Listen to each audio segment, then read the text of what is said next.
Today we'll talk about how can you add web address on your WordPress app. We'll go to figure out the solution or know how you can do that on your app.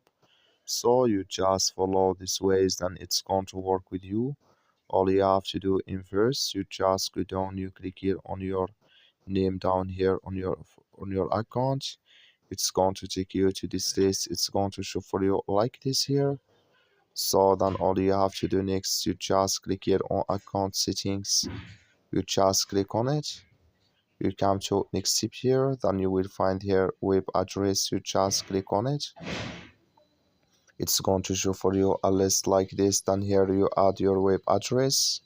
You click here on OK. Then here automatically it's going to add with you on your WordPress app.